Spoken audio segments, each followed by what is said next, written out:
YouTuber Ajit Bharti किस तरह UGC की आड़ में सनातन विरोध का पूरा अपना काफिला लेकर आगे बढ़ रहा है। अजीत भारती किस तरह सवर्ण हिंदुओं का इस्तेमाल करके सनातन विरोधी अभियान में निकल चुका है। मैंने दावा किया था कि इसका सबसे बड़ा सबूत लेकर आऊंगा और अब मुझे वो सबूत मिल गया है। और ये सबूत देखने के बाद वो हजारों लोग जो मेरे वीडियो पर आकर मुझे यह ज्ञान दे रहे थे कि अजीत भारती हिंदूवादी है, राष्ट्रवादी है, उनकी आंखों पर पटी हुई वो बंधी हुई पट्टी भी निकल जाएगी। और इसके बाद मुझे जवाब दीजिएगा, क्या वाकई में इस तरह का व्यक्ति हिंदूवादी विचारधारा का हो सकता है? क्या वाकई में इस तरह का व्यक्ति राष्ट्रवादी विचारधारा का हो सकता है? संघ का विरोध जायज है, मोहन भागवत का विरोध यह भी स्वीकार है, भाजपा का विरोध करो, किसी भी सरकार का विरोध करो, लेकिन सनातन का विरोध यूजीसी की आड़ में यह कौन करेगा? जिन लोगों को अब तक इस बात का पता भी नहीं चला कि जातियों के फेर में बांधकर आपको सवर्ण सवर्ण सवर्ण सवर्ण सवर्ण का चूरन देकर यह अजीत भारती सनातन विरोध के काफिले में ले जाकर खड़ा कर दिया है, उन्हें यह वीडियो देखना चाहिए। और मेरा वीडियो नहीं है, यह अजीत भारती का वीडियो है जो बीते दिन आया। क्या है इस वीडियो में पहले मैं बताता हूं, फिर आपको वीडियो भी दिखाऊंगा। अजीत भारती बीते दिनों एक वीडियो पोस्ट करते हैं और इस वीडियो में वो स्पष्टीकरण दे रहे थे किस बात का, कि उन्होंने राष्ट्रीय स्वयंसेवक संघ के सरसंघचालक मोहन भागवत को मां और बहन की गाली नहीं बकी है। और अपनी बदजुबानी को लेकर वो ये बात साबित करना चाह रहे थे कि जो वो कहते हैं वो बदजुबान नहीं है। अजीत भारती कहते हैं, मैं माफ कीजिएगा इस तरह की जो भाषा है ये तो मैं इस्तेमाल नहीं करता हूं, लेकिन अजीत भारती के लिए मैं इस तरह की भाषा हूबहू उनके शब्दों में उतारूंगा। अजीत भारती कहते हैं कि मैंने मोहन भागवत को मां बहन की गाली नहीं दी, बल्कि मैंने मोहन भागवत को बकलोल और बकचोद जैसे शब्दों से नवाजा है। और ये जो बकलोल और बकचोदी होती है ये किसी तरह की गाली नहीं होती। ठीक है, मोहन भागवत को गाली दीजिए भाई, इसके लिए कोई आपको रोक टोक नहीं है। आपके लिए जो कानूनी प्रावधान है, अगर मोहन भागवत आपके खिलाफ कंप्लेंट करना चाहेंगे तो वो करेंगे, कौन मना कर रहा है? हम आपके ऊपर जबरदस्ती तो नहीं कह सकते कि किसी को गाली मत दो। आपकी मर्जी, आपकी जुबान, आपका अधिकार, आपका कानून, आप भोगोगे। लेकिन मोहन भागवत को गाली देते देते अजीत भारती कहां पहुंच गया? अजीत भारती पहुंच गया सनातन धर्म में। अजीत भारती कहता है कि जिन शब्दों का मैं इस्तेमाल कर रहा हूं, बक, ये जो शब्द है ये गायत्री मंत्र में है और इस शब्द का इस्तेमाल गायत्री मंत्र में हुआ है। अगर मेरा बकचोदी कहना गाली है तो फिर गायत्री मंत्र में क्या है ये आप बताइए। आपको गायत्री मंत्र में भी अश्लीलता नजर आएगी। गायत्री मंत्र में अश्लीलता? वो गायत्री मंत्र जिसे वेदों की मां कहा जाता है, वो गायत्री मंत्र जो शक्ति की एक सबसे बड़ी आराधना है। और ये सवर्ण की बात करता है तो इसे पता होना चाहिए कि सवर्णों में जब जनेऊ धारण किया जाता है तो उसे गायत्री मंत्र दिया जाता है। उस गायत्री मंत्र में इस अजीत भारती को अश्लीलता नजर आ रही है। उस गायत्री मंत्र में इस अजीत भारती को गाली नजर आ रही है। अब आप बताइए, जिस व्यक्ति को अपनी निजी दुश्मनी निकालने के लिए गायत्री मंत्र में अश्लीलता खोजनी पड़ गई, सनातन के वैदिक मंत्रों में इसे गंदगी खोजनी पड़ रही है, यह हिंदूवादी है? जिस तरह की बात अजीत भारती ने की है, इस तरह की बात तो मैंने किसी बड़े से बड़े हिंदू विरोधी के मुंह से भी नहीं सुनी। हां, एक के मुंह से मैंने सुनी थी, इसीलिए मैंने पिछला जो अपना वीडियो बनाया था मैंने कहा था कि राहुल गांधी के रास्ते निकल चुका है यह शख्स। राहुल गांधी ने कहा था हमारी लड़ाई शक्ति के खिलाफ है, और अब अजीत भारती ने भी शक्ति के सबसे बड़े एक मंत्र को ले जाकर उसकी पूरी भत्सना की है। मैंने बोला बकचोद, शायद बोलते बकचोद कौन गाली है? बकलोली है, उसमें बक के बाद जो शब्द लगा है आप उसको लेकर के चिंतित हो रहे हैं। बकचोद किसको कहते हैं? मूर्ख व्यक्ति को कहते हैं। फिर तो आप वही वो अंत में जो गायत्री मंत्र के अंत में आता है अंतिम शब्द, फिर उसको आप जो है अश्लील बोल दोगे किसी दिन, काहे कि उसमें वो 2 अक्षर है वहां पे। और मुझे नहीं पता आप कैसे उसके समर्थक हैं जो ये देखकर, ये सुनकर खामोश बैठे हैं। अरे भाड़ में गया यूजीसी। यूजीसी के लिए गिरा दो नरेंद्र मोदी सरकार, छोड़ दो संघ। मुझे कोई फर्क नहीं पड़ता, मैं कोई संघ का प्रवक्ता नहीं हूं, ना मैं भाजपा का प्रवक्ता हूं, लेकिन सनातन के खिलाफ वार होगा तो बोला जाएगा। और इसके खिलाफ, अजीत भारती के खिलाफ एफआईआर दर्ज होनी चाहिए कि इसने गायत्री मंत्र में अश्लीलता खोजी है और गायत्री मंत्र को अश्लील बताया है। अब मुझे जवाब दीजिए, यूजीसी का विरोध करना ठीक था, संघ का विरोध करना ठीक था, मोहन भागवत को गरियाना भी ठीक था, भाजपा, आईटी सेल, नरेंद्र मोदी, योगी, जिसको करना था करना था। यूजीसी का गायत्री मंत्र से क्या संपर्क? क्या अजीत भारती को कोई और उदाहरण नहीं मिला कि वो अपनी बदजुबानी को साबित करने के लिए कोई और उदाहरण दे सकता था? किस शब्द के लिए वो कह रहा है गाली? प्रचोदयात। उसको प्रचोदयात में गाली नजर आ रही है। क्यों? क्योंकि इसकी बुद्धि में गाली भरी हुई है। यह व्यक्ति गालियों का बना हुआ है। और क्या कहता है? मेरे बात करने का अंदाज यही है, मैं तो बकलोली जैसे शब्दों का इस्तेमाल करता हूं, आटू झाटू जैसे शब्दों का इस्तेमाल करता हूं। इस तरह की भाषा यह पत्रकारों की भाषा होती है? माफ कीजिएगा, जितने अजीत भारती के समर्थक हैं, यह शख्स अपने आप को पत्रकार कहता है, इसकी आप जाकर देखिएगा, एक पुस्तक इसने लिखा, बकर पुराण। पुराण के साथ बकर शब्द का इस्तेमाल कर रहा है। यह आपके सनातन धर्म को नहीं छोड़ रहा है। कभी बकर कुरान लिखता तो इसको पता चलता, पुराण के साथ ही क्यों कर रहा है?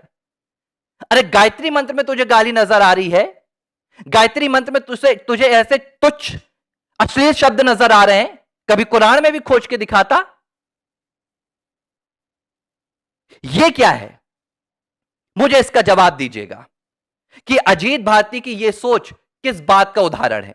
अजीत भारती की यह शैली, यह भाषा, वो भी सनातन धर्म को लेकर, गायत्री मंत्र को लेकर, किस बात का उदाहरण है?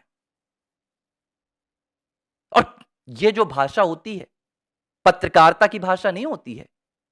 यह भाषा, जो शब्दों का इस्तेमाल, बकलोली, बकचोदी, ये वो, इस तरह की भाषा किसी दुनिया के ग्रंथालय में नहीं सिखाई जाती है, न बोली जाती है। लेकिन इस तरह की भाषाओं का इस्तेमाल वेश्यालयों में होता है, ग्रंथालयों में नहीं होता है।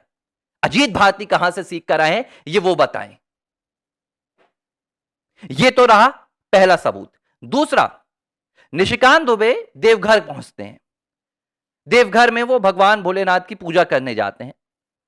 उसमें भी ये बकलोली कह रहा है कि निशिकांत दुबे बकलोली कर रहे हैं। भाई, तेरी लड़ाई यूजीसी की है, तेरी लड़ाई निशिकांत दुबे की है, तेरी लड़ाई मोहन भागवत से है, तेरी लड़ाई संघ से है, तेरी लड़ाई मोदी से है। लेकिन अब कोई मंदिर जाएगा तो तू उसे बकलोली बोलेगा? यह क्या है? यह यूजीसी विरोध नहीं है सवर्णों, यह संघ विरोध नहीं है सवर्णों, मत फंसना। यह तुम्हें जातिवाद का चूरन देकर तुम्हारे दर्द पे यह मरहम नहीं लगा रहा है, यह मरहम लगाकर तुम्हें वामपंथी विचारधारा में ले जा रहा है और तुम बहे जा रहे हो कि भाई हमारी जाति की बात कर रहा है। अरे मुझसे बड़ा ब्राह्मण है क्या ये अजीत भारती? मैं वशिष्ठ गोत्री हूं। मैंने भी तो नहीं बोला, मैंने यूजीसी का विरोध किया ना। मैंने कहा यह भाजपा का बांटने का काम है, मैंने कहा कि इस पे संघ की चुप्पी ठीक नहीं है। लेकिन इसके लिए मैं सनातन के विरोध पर क्यों उतरूं? इसके लिए मैं गायत्री मंत्र पर गाली क्यों ढूंढूं? इसके लिए मुझे देवघर को जाकर बकलोली क्यों कहना पड़े? मतलब क्या है?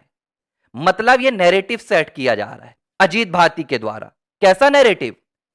कि आपको पता है कि आपके यूजीसी के जो नियम है ये कहीं ना कहीं आपके लिए नुकसानदायक है, तो आप नाराज हैं, इस नाराजगी का फायदा उठाएगा।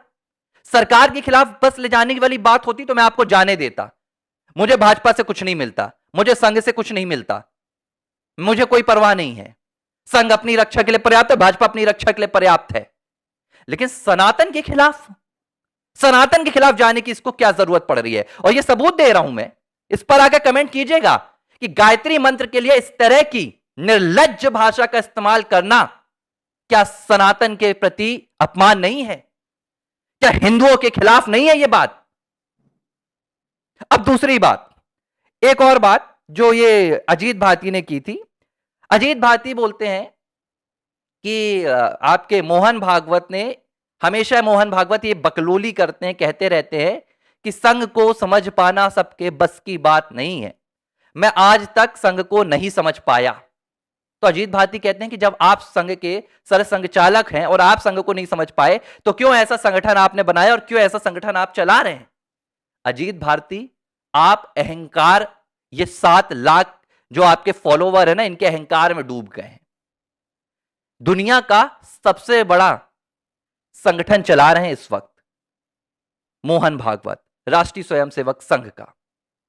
इस बड़े संगठन पे आने के बाद व्यक्ति विनम्र हो जाता है और व्यक्ति अपने आप को अल्पज्ञ मानता है, व्यक्ति अपने आप को अज्ञानी मानता है, व्यक्ति अपने आप को तुच्छ मानता है। यह उसकी विनम्रता होती है, यह उसकी महानता होती है। और मैं उदाहरण दे रहा हूं, कवित्व विवेक एक नहीं मोरे, सत्य कहूं लिख कागज कोरे।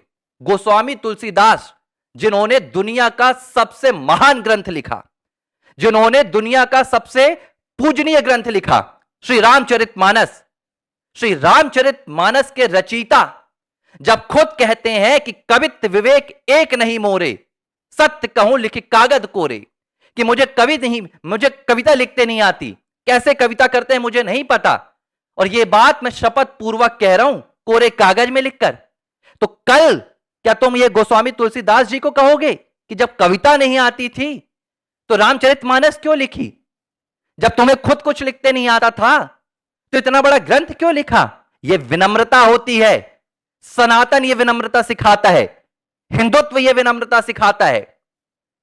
हिंदुत्व अहंकार नहीं सिखाता कि मैं हूं सर्वज्ञानी। यह कह रहे हैं मोहन भागवत आकर मुझसे जवाब मांगे, अरे उन्हें परवाह नहीं है आपसे जवाब मांगने की। लेकिन यह बात आपको समझ में आनी चाहिए। यह अजीत भारती क्या है? यह नशे में डूबा हुआ व्यक्ति है। इसे लगता है कि 4000 लोग इसके लाइव में जुड़ जाते हैं, 7 लाख के इसके पास सब्सक्राइबर हैं, तो नरेंद्र मोदी इससे घबरा रहा है। बीजेपी की आईटी सेल इसके पीछे लगी हुई है। बीजेपी की आईटी सेल, वो 65 सालों से जो इस देश की सत्ता भोग रहे थे, वो गांधी परिवार तो उसका कुछ कर नहीं पाते हैं। तू इतना बड़ा हो गया कि तेरे लिए नरेंद्र मोदी ने, तेरे लिए राष्ट्रीय स्वयंसेवक संघ ने अपनी पूरी टीम लगा दी है और तू ही देश का सबसे बड़ा विपक्षी नेता बन गया। इस तरह का अहंकार है। तो यह तुलसीदास जी का उदाहरण मैंने इसलिए दिया, क्यों? क्योंकि जब राष्ट्रीय स्वयंसेवक संघ के मुखिया मोहन भागवत कहते हैं कि संघ को समझ पाना हर किसी के बस की बात नहीं है, तो यह उनकी अपने संगठन के प्रति एक विनम्रता होती है। यह हर व्यक्ति कहता है। किसी बड़े प्रोफेसर से मिलेंगे तो उसकी जुबान में यही रहता है कि मैं आज भी छात्र हूं। वो अपने आप को नहीं कहता कि मैं महानता के शिखर पर पहुंच चुका हूं। लेकिन जो व्यक्ति अभी पहली सीढ़ी पर भी नहीं पहुंचा, यह उसका अहंकार है कि उसको यह भाषा समझ में नहीं आ रही है। दूसरी बात, यह क्या कहा आपके अजीत भारती ने कहा कि आपके परम पूजनीय मैं नहीं कहूंगा। मत कहो। कौन कह रहा है तुमसे परम पूजनीय कहने के लिए? किसी ने आकर नहीं कहा। हां, तीसरी बात, आईटी सेल वालों ने मेरी मां को गाली दी, यह अजीत भारती का कहना है। किस आधिकारिक आईटी सेल ने आकर आपको गाली दी? और अगर आप ही कहते हैं कि गाली तो सिर्फ भाषा है, यह मेरा अंदाज है, तो भाई ये आईटी जिसने आपको गाली दी है उसका अंदाज होगा। अगर गाली बक के पत्रकारिता करना आपका अंदाज है तो उसी अंदाज में आप गाली खाइए। फिर विधवा विलाप क्यों चल रहा है आपका हर जगह कि मुझे गाली दी, मेरी मां को गाली दी, मुझे गाली दी? जब इस तरह की अश्लीलता आप गायत्री मंत्र में ढूंढेंगे तो फिर आपका भी स्वागत होगा। हालांकि मैंने तब भी उसकी आलोचना की। मैंने खुद कहा था कि अगर किसी भी भाजपा के आईटी सेल के कार्यकर्ता ने अजीत भारती की दिवंगत मां के लिए अपमानजनक शब्दों का इस्तेमाल किया है तो वो पूरी तरह से गलत है। लेकिन अजीत भारती वहां भी नहीं रुके। अब ये कहते हैं अजीत भारती कि मैं संघ का विरोध नहीं कर रहा हूं, मैं एक व्यक्ति विशेष का विरोध कर रहा हूं जिनका नाम है मोहन भागवत। बीते दिनों इसका वीडियो आया अजीत भारती का। अब देखिए संघ का विरोध कैसे हो रहा है। हालांकि करो विरोध, कोई आपत्ति नहीं, लेकिन इसके झूठ को मैं बेनकाब कर रहा हूं क्योंकि यह सवर्ण को जातिगत फंसाकर उनकी भावनाओं के साथ खेलकर उनको वामपंथ की ओर ले जा रहा है।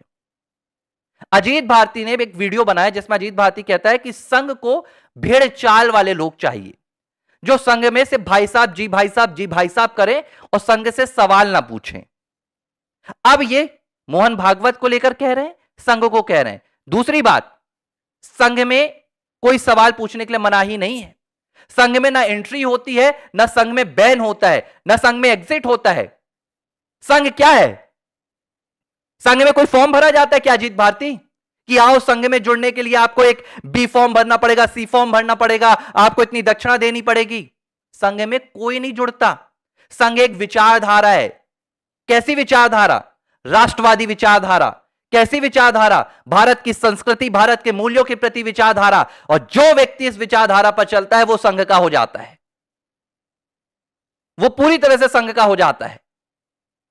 कोई नहीं कहता कि आकर संघ में शामिल हो, संघ में आकर यहां पर आप परम पूजनीय कहो किसी को।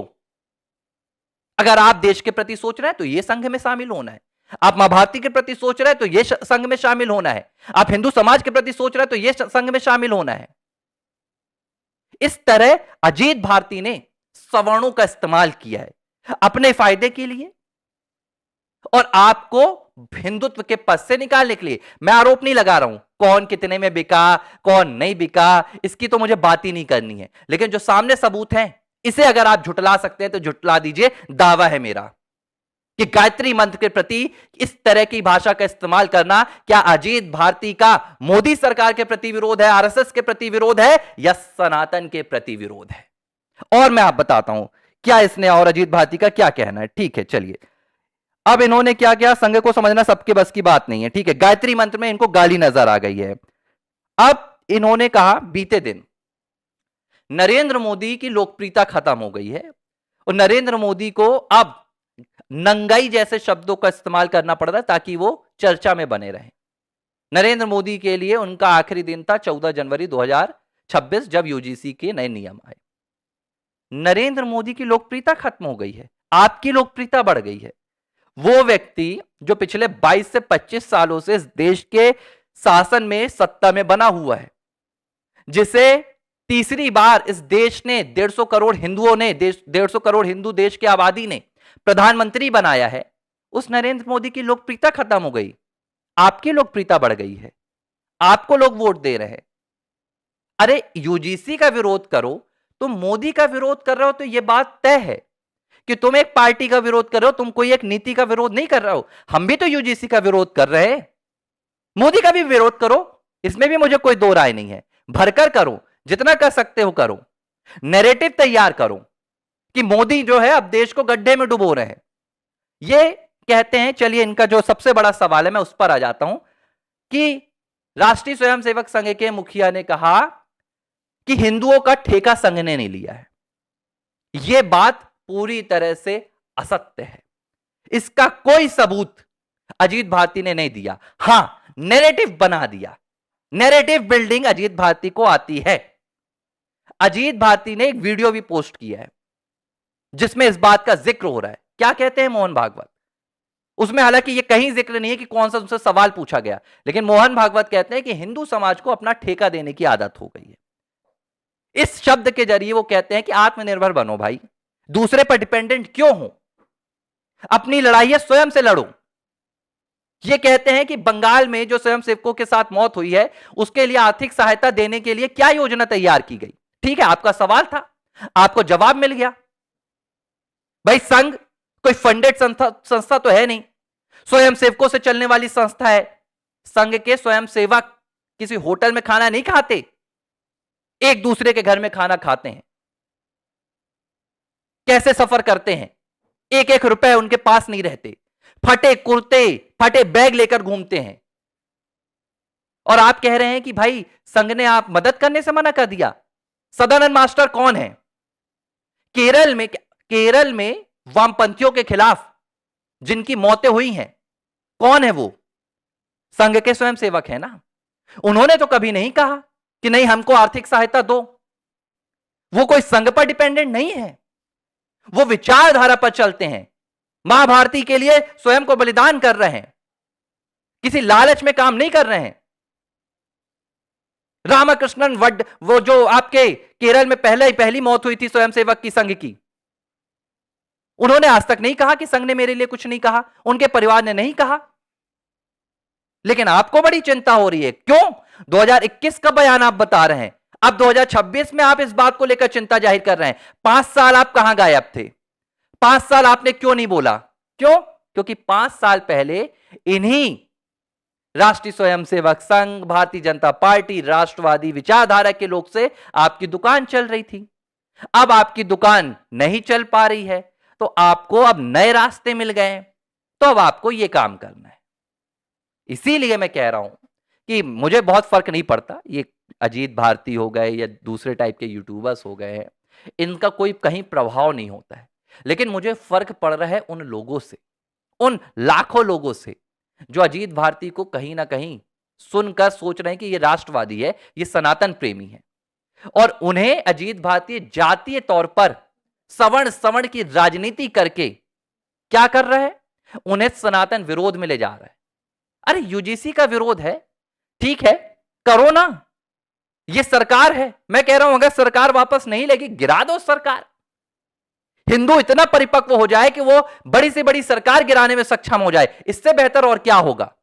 जो सरकार आएगी वो हिंदुओं के लिए काम करेगी। लेकिन सनातन विरोध करके क्यों? सनातन विरोध से मोदी को क्या घाटा? सनातन विरोध से मोदी के खिलाफ क्या माहौल बनाना? संघ के खिलाफ क्या माहौल बनाना? जब गायत्री मंत्र में इन्हें इतने अश्लील शब्द नजर आए तो समझ लो वामपंथ अपनी पराकाष्ठा पर पहुंच चुका है। समझ लो हिंदू विरोध अब अपने शिखर पर जा चुका है, और अजीत भारती जैसे लोग अब हिंदू विरोधी ताकतों के साथ मिलकर सवर्ण जाति को हिंदू विरोध पर उतार रहे हैं। वामपंथी माला पहना रहे हैं, और बेचारा सवर्ण, उसे थोड़ा सा चोट लगी है तो वो बिल्कुल दौड़े जा रहा है। उसे लग रहा है कि हां, जो सवर्ण की बात कर दे वही सबसे बड़ा आदमी है। संघ अति छोटा संगठन है, अति सिंपल संगठन है, लेकिन अति महत्वपूर्ण काम कर रहा है। अजीत भारती घर में बैठकर यूट्यूब पर भाषण देना संघ का काम नहीं है। संघ के स्वयंसेवक आपको वहां भी मिलेंगे जहां पर एकमात्र हिंदू शख्स नजर नहीं आता है।